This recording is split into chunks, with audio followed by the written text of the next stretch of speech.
Sovet Rusiyasının bütün Rusiya ərazisində, o cümlədən Azərbaycanda tətbiq etdiyi iqtisadi siyasətlərdən danışacağıq. Rusiyanın Azərbaycanda və bütün Rusiya ərazisində tətbiq etdiyi iqtisadi siyasətlər hansılar idi? Birinci tətbiq etdiyi iqtisadi siyasət adlanır hərbi kommunizm. İkinci tətbiq etdiyi iqtisadi siyasət yeni iqtisadi siyasət, qısa adla YİS. Üçüncü tətbiq etdiyi siyasət sənayeləşmə. Dördüncü tətbiq etdiyi iqtisadi siyasət isə kollektivləşdirmə. İndi bu dərsdə biz bu siyasətləri danışacağıq. Birinci başlayırıq biz danışmağa hərbi kommunizm siyasətindən. Uşaqlar, hərbi kommunizm siyasəti, başlıq yazıram bura. Hərbi kommunizm siyasəti. Uşaqlar, hərbi kommunizm siyasətinin başlanması üçün ilk addım, demirəm ama başlanma tarixi. Deyirəm başlanması üçün atılan ilk addım.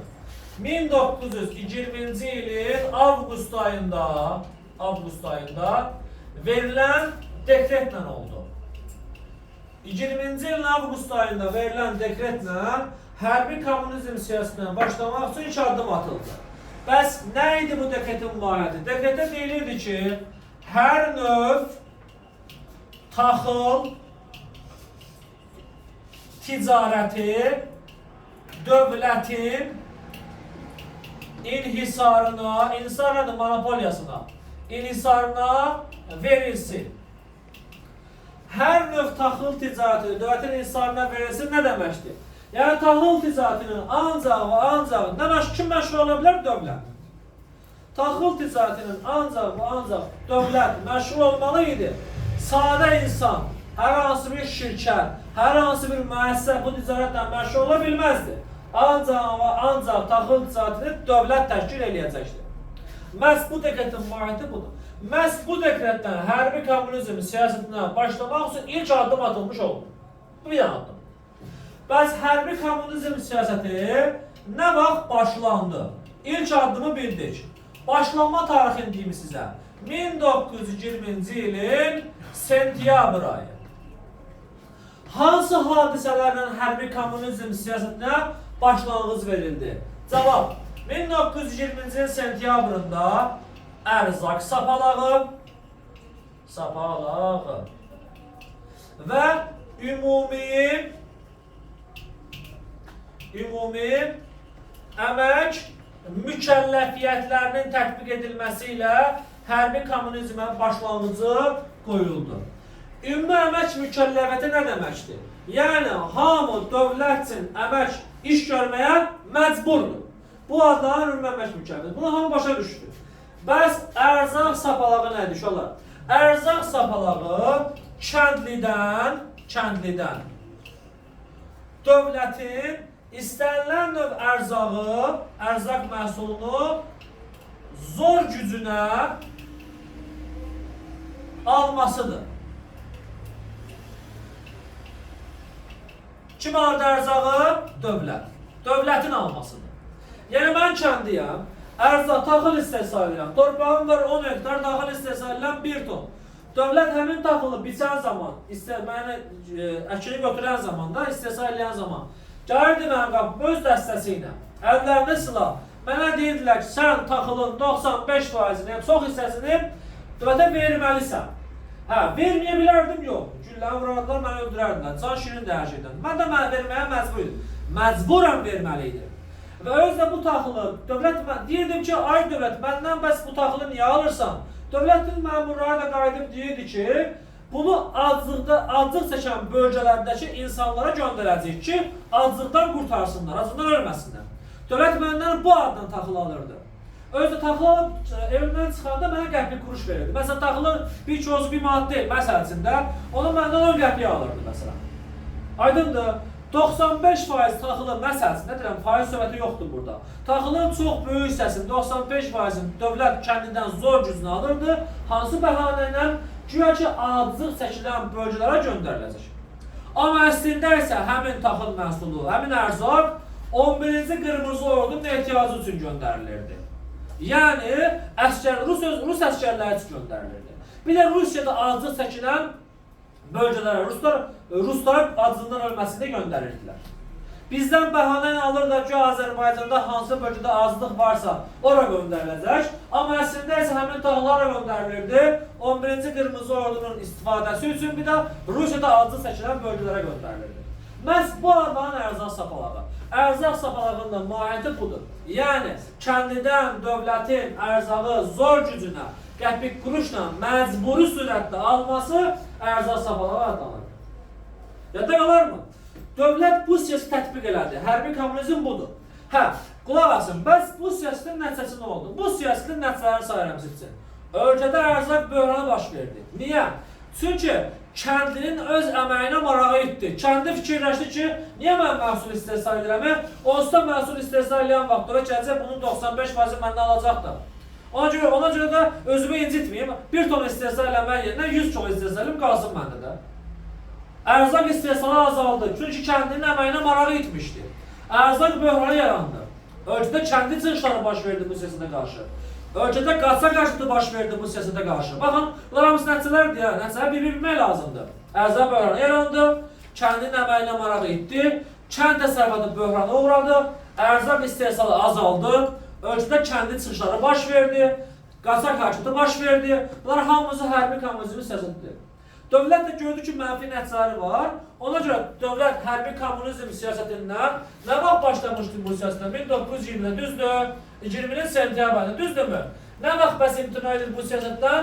1921-ci ilin may ayında həmin bu siyasət dayandırılır. Hərbi kommunizm bununla bitir.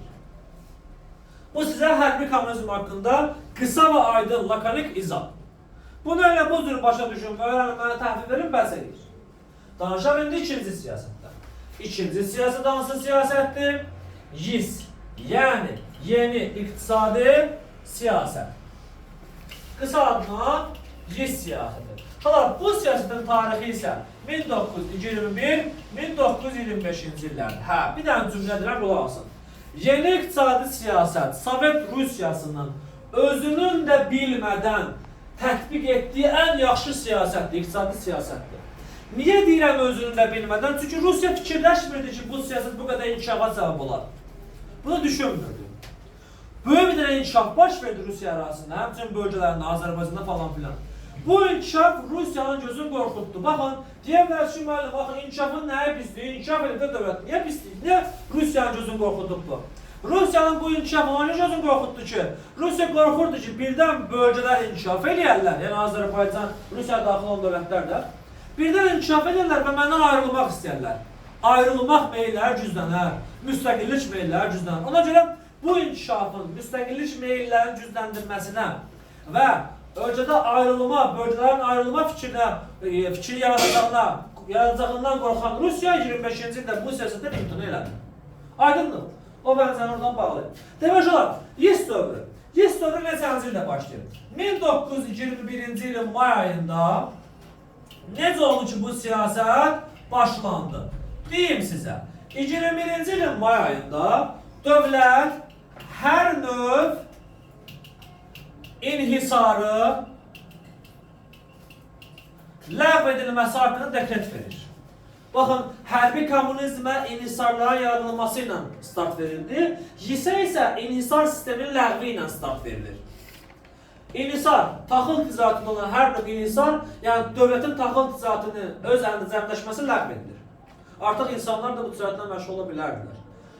Taxıl ticarətində inhisarın ləğv edilməsi, bir də buna paralel olaraq ərzaq sapalağının ləğv edilməsi ilə YİS dövrü başlanır. YİS dövründə nə ilə başlanıldı? 21-ci ilin ayında taxıl ticarətində inhisarın ləğvi ilə, bir də ərzaq sapalağının ləğvi ilə. Yaxşı, YİS başlandı. Ərzaq sapalağı ləğv edildi. Bəs bunun ləğvi nəticəsində ölkədə nə tətbiq edildi? Cavab, ərzaq sapalağının ləğvindən sonra Azərbaycanda çanaq vergisi tətbiq edildi. Çanaq rüsumu. Şuna, bu rüsum könüllü məhsul rüsumuydu. Yəni hər bir kəndli gedirdi, öz istehsal etdiyi məhsuldan könüllü bir neçə kiloqramın dövlətə vergi verirdi, qalanından da istədiyi kimi istifadə edirdi. Bu yaxşı bir şeydir də. Dövlət gəlib səndən taxılın çoxunu almır ki, güclə, hərbi kommunizmdə olduğu kimi. Aparırsan özün könüllü bir qismi, cüzi bir sözün, verirsən falan vergisi kimi, qalanı sənə qalır sənə. Bu yaxşı bir şeydir. Sənaye rusumunun tətbiq edilməsi ilə iş başladı və yaxud ərzaq sapalağının ləğvi ilə, taxıl ticarətindəki insanın ləğvi ilə iş başladı. Yis dövründə hələ bu sənaye rusumunun tətbiq edilməsi ilə biz yisə natamam başlamışdıq. Yisə tam başlamamışdı, daha tamam idi başlanğıc. Bəs yisə keçid nə vaxt bitdi? Yəni keçid nə vaxt başa çatdı? Belə bir dənə sual qoyaq. Yəni nə vaxt tam olaraq yisə biz keçdik? Cavab 1922-ci ilin aprel ayında Azərbaycanda ərzaq vergisi tətbiq edilir. Ərzaq vergisi tətbiq edilir. Məhz ərzaq vergisi tətbiq edilməsi ilə yisə keçid başa çatır. Artıq tamlıq meydana gəlir. Tam olaraq yis dövrü başlayır. Düzdür, yisin başlanğıcı 21-in mayında da amma natamamdır. Tam başlamayın. Nə vaxt tam başlayır yis dövrü? 22-in aprelində. Hansı hadisənin tam başlayır? Ərzaq vergisi tətbiq edilməsinə. Təsdir sualdır, görəcəksiniz dimdə falan filan. Deyir ki, ərzaq vergisinin ərzaq sapalağından fərqi də olub. Bir dənə fərqi budur ki, ərzaq sapalağı olub hərbi kommunizm dövründə, ərzaq vergisi olub yis dövründə. Bunu bildik. Bir dənə fərq. İkinci fərq nədir bəs? Ərzaq sapalağında dövlət taxılı səndən çoxunu almırdı. Bir qism qalırdı, sən onu da özün girdin, heç nə, tutardı, getdi. Amma ərzaq vergisi belə deyildi. Ərzaq vergisi o cür idi ki, dövlət taxılın, sən aparırdın taxılın 10%, deyək ki 5% vergi verirdin. Qalan 90%, 95%-dən istədiyin kimi istifadə edə bilərdin. Bazara çıxarıb sata bilərdin, bal işləyə bilərdin, nə bilim, özün üçün ehtiyat yığa bilərdin. Bu ərzaq vergisinin xüsusiyyətidir. Bunun ərzaq vergisi, ərzaq sapalağından fərqi bu idi. Ərzaq vergisinin taxılın qalan hissəsindən istədiyin kimi istifadə edə bilərdin. Və ən əsaslı bazara çıxarıb sata bilərdin. Demək ki, burada nəyə icazə verildi? Ölkə ərazisində daxili ticarətə icazə verildi. Daxili ticarət nə oldu? Azad oldu. Düzdür, yis dövründə dövlət daxili ticarəti azad eləsə də, amma amması var. Xarici ticarət isə dövlətin öz inhisarında qalmaqdaydı. Yəni, xarici ticarətdə yenə dövlət ancaq məşğul olacaqdır. Xarici ticarət yenə dövlətin əlində idi. Yəni, sən, mən, hər hansı bir şirkət edib xarici ticarət apara bilməzdi. Amma daxili ticarətdə isə azadlıq verildi. Yisin ən önəmli xüsusiyyətlərindən biri budur. Daxili ticarətdə azadlıq verildi, xarici ticarət isə dövlətin inhisarında yenə qalırdı.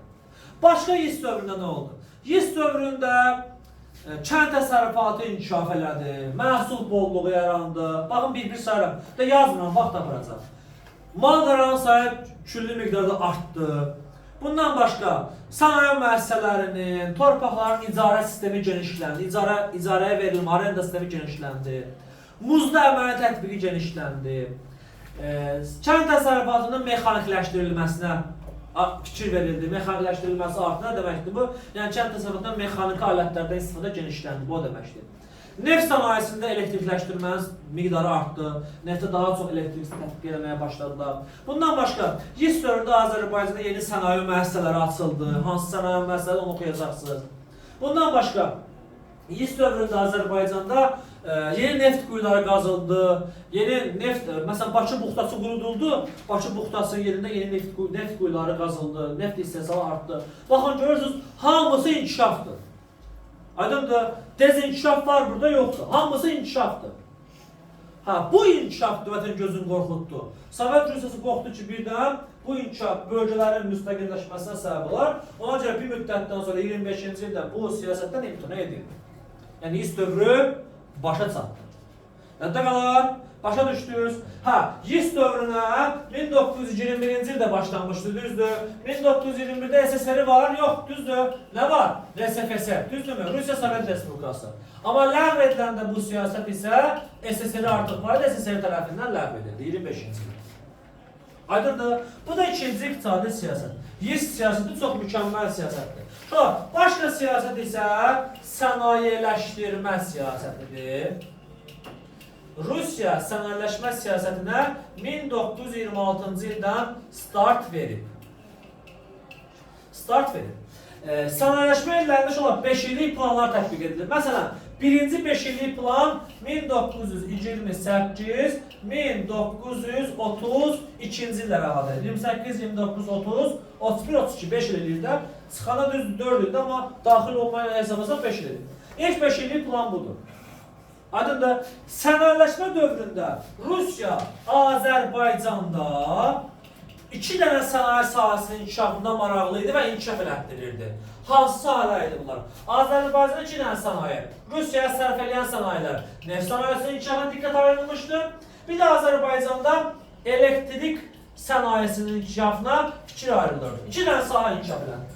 Baxın, YIS dövründə bütün sahələr inkişaf edirdi. Amma sənayeləşmə illərində dövlət yalnız 2 dənə sahənin inkişafına maraqlı idi və bu sahələr daha çox güc qoyurdu. Yada qalar mı? Sonra sənayeləşmədə nə baş verir? Qısa cümləni deyəcəm sizə, onu oxuyacaqsınız. O həqiqi ki, baxacaqsınız bu videoya izaha və görəcəksiniz ki, həqiqətən müəllimin dedikləri orada var. Sənayeləşmə illərində ilk dəfə Azərbaycanda neft sənaye müəssisələri, neft mədənləri arasında elektrik dəmir yolu inşa edildi. Bakı-Sabunçu elektrik dəmir yolu 1926-cı ildə. 1. Sənayeləşmə illərində Azərbaycanda yeni kerosin zavodu, sulfat turşu zavodu, nə bilim, cracking prosesi icra edən zavodlar meydana gəldi. Bu da var, düzdür. Sonra 1937-ci ildə Bakı ilə Moskva arasında ilk hava uçuşları bu sənayeləşmə illərində meydana gəldi. 1930-cu ildə Bakı-Batum neft kəməri təmir edildi. 1940-cı ildə Bakı-Culfa dəmir yolunun Minsivan stansiyasına qədər olan hissəsinin inşası bitdi. Bəs niyə bitirmədilər? Bu 40-cı ildə dünya müharibəsində müharibəyə dayandı tikildi. Minsivana qədər, Naxçıvana qədər olan hissə, Minsivan qəsəbəsinə qədər olan hissənin inşası bitdi. Bu da sənayeləşmədir. Sənayeləşmə illərində Azərbaycan ərazisində demək, İstilik elektrik stansiyaları meydana gəldi. 3 dənə ərazidə. O ərazilərin adları özü taparsa öyrənərsiniz. Bu da ipucu verilirsə. Sənayeləşmə illərində şəhərlərdə sənaye inkişaf elədiyi üçün kəndlilərin şəhərə axını artmışdı. Dövlət kəndlilərin şəhərə axını dayandırmaq üçün nə edir? 1932-ci ildə pasport sistemi tətbiq edir.